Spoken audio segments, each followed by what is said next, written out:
बहुत बहुत मुबारक हो तुम सब पाकिस्तानियों को। मैं तो जितनी ज्यादा खुश हूं मैं बता नहीं सकती, बिकॉज ये जो विन है ना, ये हमें 9 विकेटों की जैसे कहते हैं फतह हासिल हुई है। 9 विकेटों से जो हम जीते हैं आज, ये हमने एक हिस्ट्री रकम कर दी। और रिजवान की कैप्टनसी के अंडर ये हिस्ट्री और मीठी लग रही है, क्योंकि it is actually kind of evaluating the difference कि लीडरशिप कितनी ज्यादा मैटर करती है, और उस लीडरशिप में जब छोटे छोटे चेंजेस करते हो उससे कितने बड़े रिजल्ट जनरेट हो सकते हैं। ये आपके सामने भी आ गया, ये मेरे सामने भी आ गया। अस्सलाम वालेकुम जी, मैं हूं लाइबा अब्बासी और आप देख रहे हैं मेरा यूट्यूब चैनल। अगर अभी तक आपने इस यूट्यूब चैनल को सब्सक्राइब नहीं किया तो क्या करें, जल्दी से इस यूट्यूब चैनल को सब्सक्राइब करें, क्योंकि आज की वीडियो है बहुत ज्यादा interesting and you surely don't want to miss out on this one. For those who haven't followed me on Instagram yet, क्या करें, जल्दी से डिस्क्रिप्शन बॉक्स में जाओ, just follow me on my Instagram.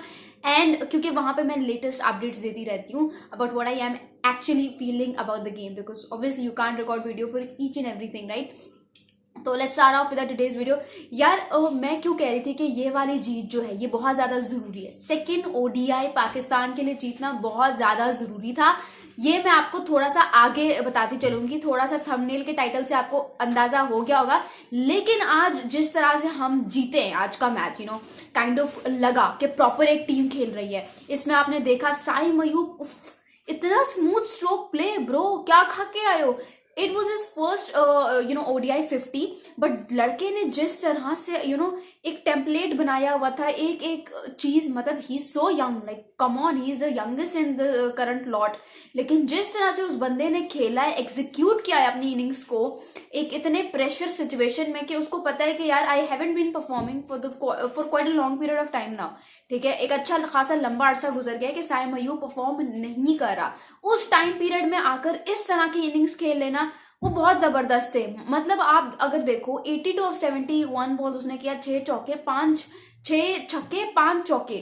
और साई मयूब ने जो आज छक्के मारे हैं 6, दिस इज एक्चुअली, मैं पढ़ रही थी कि ये सबसे ज्यादा पाकिस्तानी बैटर ने ये कोई सबसे ज्यादा छक्कों की अमाउंट होगी कि किसी पाकिस्तानी बैटर ने ऑस्ट्रेलिया के अगेंस्ट ऑस्ट्रेलिया में मारे हैं। तो साई मयूब ने एक नया रिकॉर्ड कायम कर दिया, ठीक है। और टोटल इस ओडीआई में पाकिस्तानी बैटर्स की तरफ से 10 छक्के लगे, जो कि किसी भी टीम ने आज तक नहीं मारे थे ऑस्ट्रेलिया को ऑस्ट्रेलिया में।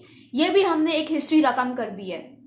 मतलब हमारे बैटर्स तो बैटर्स, हमारे बॉलर्स ने आज जिस तरह की बॉलिंग की है, मैं कह रही थी ये हमारी पाकिस्तान की टीम है। I was also kind of expecting कि ठीक है, Pakistani fast bowlers Asian conditions में उस तरह से परफॉर्म नहीं करते जिस तरह से उनको सेना कंट्रीज की कंडीशंस सूट करती हैं। I have seen and we have seen our bowlers performing so well on Australian conditions. In Australian conditions, England conditions में हमने देखा है कि यही वो बॉलर्स हैं जो अच्छी विकेट टेकिंग और इम्पैक्टफुल बॉलर्स लगते हैं। लेकिन ग्लेन मैक्सवेल ने जो कहा था ना कि ठीक है, Haris Rauf kind of runs leak करेगा, लेकिन वो इम्पैक्टफुल भी बहुत ज्यादा है। आज उस बात को मुझे लगता है हारिस रऊफ ने इतना ज्यादा सीरियस ले लिया कि वो आपको नजर आ गया, लड़का 5 मार के चला गया यार। मतलब सोच रहे हो, समझ नहीं आ रही कि ये वही टीम है। What a time to click as a team, कि मतलब चैंपियंस ट्रॉफी 2025 ऑलमोस्ट आ गई है और आप ऐसे टाइम पर क्लिक कर रहे हो, और आप हैरान हो कि यार बैटिंग भी परफॉर्म करने लगी है, बॉलिंग भी परफॉर्म करने लगी है, और आज के मैच में फील्डिंग भी अच्छी हुई है। वो रिजवान के कैचेस देखे, वो नसीम शाह का उसने हलवा कैच छोड़ दिया था, उस पर मैं नहीं कहना चाहूंगी। And for those who are actually saying कि नसीम शाह अनलकी रहा, नसीम शाह अनलकी नहीं रहा। उसकी बॉलिंग में आज वाज़ेह टेक्निकल काइंड ऑफ मसले मुझे नजर आए, जो कि मैं आगे डिस्कस करूंगी। But I was talking about Saim Ayub, कि जिस तरह से उसने एक एक शॉट को डिजाइन किया, इधर उधर नो लुक शॉट्स, उफ।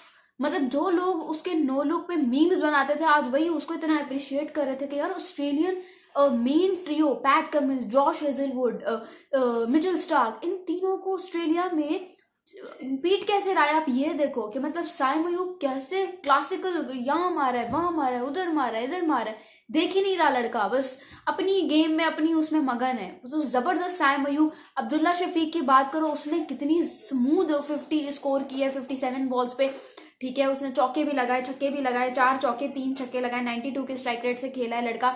अब्दुल्ला शफीक की बैटिंग देख के भी मुझे बड़ा एलिगेंस उसमें भी नजर आई। वो सही, उसको जो कहते हैं ना किताबी प्लेयर है, वो बिल्कुल ठीक कहते हैं। तो उसने भी बड़ी अच्छी, आज हमारे सबसे बड़ा पॉजिटिव आई हैव टू से कि ये है कि हमारे ओपनर्स चले आज के मैच में, हमारे ओपनर जो चले, that has to be the biggest positive of the day, ठीक है। क्योंकि हम यही परेशान थे कि यार सब हो रहा है, ओपनर्स परफॉर्म नहीं कर रहे। तो अच्छी बात है। और ये भी मीम चल रही थी कि Imamul Haq happy retirement to you.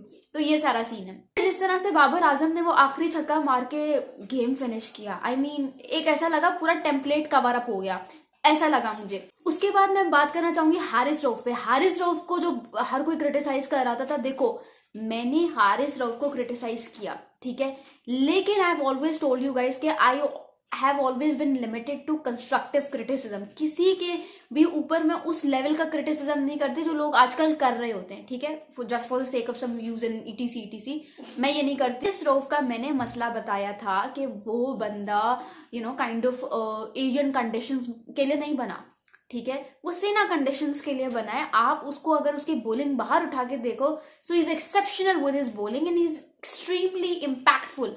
आपने कब हारिस रऊफ को अंडर डिक्लाइन करना शुरू किया? कब शुरू किया?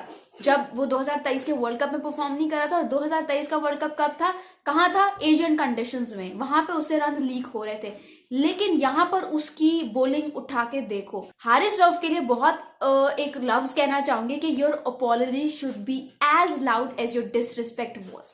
कि मतलब आपसे आप माफी मांगते यार, अपॉलॉजी लेटर जो है वो एक इशू करवाओ हारिस रऊफ के नाम, क्योंकि जिस तरह की बॉलिंग ये बंदा कर रहा है, प्रॉपर जिसे कहते हैं ना इम्पैक्ट डालना, ऊपर से इसकी यूटिलाइजेशन, वो जो मैंने वीडियो के शुरू में एक बात की थी ना कि कैप्टनसी का जो फर्क है वो बहुत ज्यादा होता है, लीडरशिप का जो फर्क है वो बहुत ज्यादा होता है, वो इसी चीज को लेकर की थी। बाबर आजम की कैप्टनसी के अंदर आप लोगों ने देखा होगा कि हारिस रऊफ को usually Babar Azam new ball के साथ ओवर करवाते थे, ठीक है। एक चीज पता है कि भाई वो लड़का न्यू बॉल के लिए नहीं बना, उसको नहीं एक चीज सूट करे, नहीं मैंने तो इसी से करवाना है। उस टाइम पे वैसे ही उससे रन लीक हो रहे होते थे, फिर उठा के आप उसको न्यू बॉल इनिशियल ओवर्स में दे देते थे, तो और उसने क्या करना था।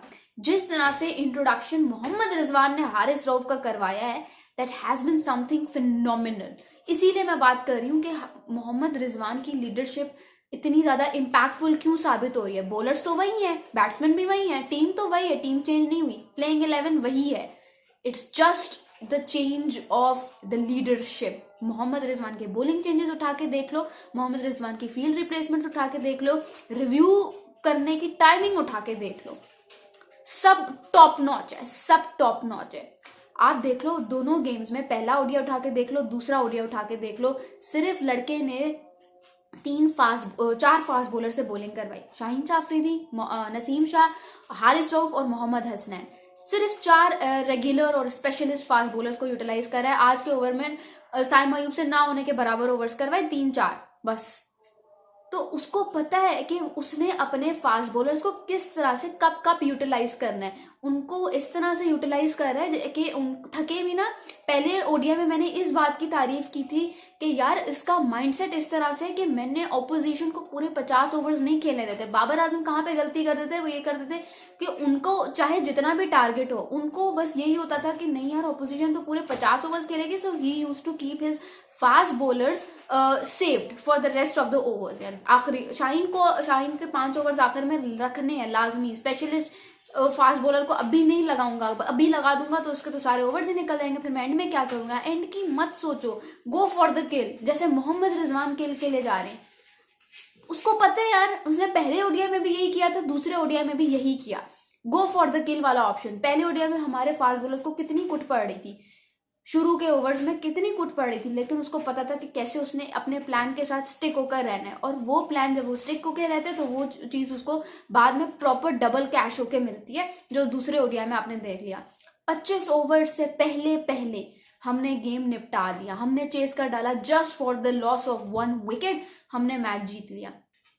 देख रहे हो, ये होती है गो फॉर द किल वाली ऑप्शन।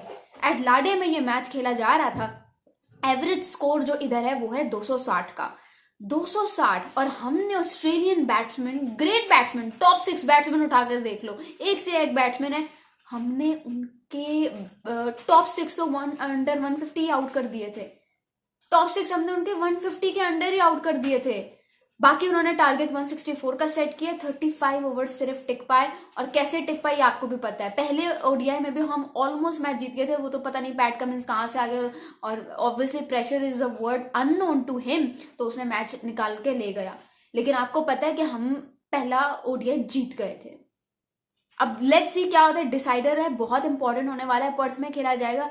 पर्थ में दो तरह की कंडीशंस होती हैं, एक तो बाउंसी ट्रैक भी और दूसरा ये है कि भाई उधर बैट्समैन के लिए भी सपोर्ट मिल जाती है। तो खैर I don't know, but interesting हो गया मुकाबला। और जो मैंने एक बात की थी, थंबनेल में अपना थोड़ा सा एक्सप्लेन करती हूँ कि इसके पीछे की क्या स्ट्रैटेजी है। देखो गाइस, मुझे ना बड़ा गुस्सा आया। मैंने कहा कि हम ऑस्ट्रेलिया इधर आ जाते हैं तो अपनी बीसी टीम को भेज देता है, हम उधर चले जाते हैं तो वो उनकी हरकतें देखो कि मतलब दे आर लाइक कि पाकिस्तान के अगेंस्ट खेलकर हमारी इतनी अच्छी तैयारी नहीं हो रही। It's just kind of thing जो मैंने अपने जहन में बनाई है कि उनका कहना है कि भाई उनके 5 मेन प्लेयर्स हमारे साथ थर्ड ओडीआई में नहीं खेलेंगे। Steve Smith, Marnus Labuschagne, Mitchell Starc, PAT Cummins और जॉश ओजिलवुड ये नहीं खेलेंगे और इनके अगेंस्ट बच्चे आएंगे खेलने हमारे साथ। मतलब उनको ये लग रहा है कि ना उनके बॉलर्स की इतनी इनफ प्रैक्टिस हो रही है हमारे अगेंस्ट खेल के, ना उनके बैट्समैन की इतनी इनफ प्रैक्टिस हो रही है हमारे अगेंस्ट खेल के, तो वो थर्ड ओडीआई नहीं खेलेंगे। हालांकि हम उधर खेलने गए हैं।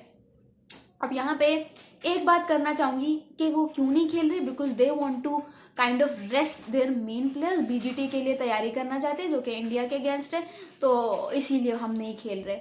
मतलब आपने हमें इतने हल्के में ले लिया कि आपको लगा कि हाँ यार इनको तो बची बची टीम हरा के चली जाती है, तो फिर हमारे लड़के भी जो नौजवान लड़के हैं वो भी इनको हरा देंगे, इसमें क्या बात है। इसीलिए मैं कह रही थी कि ये वाला ओडीआई जीत कर दिखाओ ताकि पता चले लोगों को, क्योंकि अगर आप ये वाला ओडीआई हार जाते हो और थर्ड ओडीआई जीत जाते, बेशक आप अपने बलबूते पे जीतते, लेकिन सबने यही बात करनी थी, इवन मैंने भी यही बात करनी थी कि आप लोग इसलिए जीते क्योंकि उनके मेन लड़के बाहर चले गए।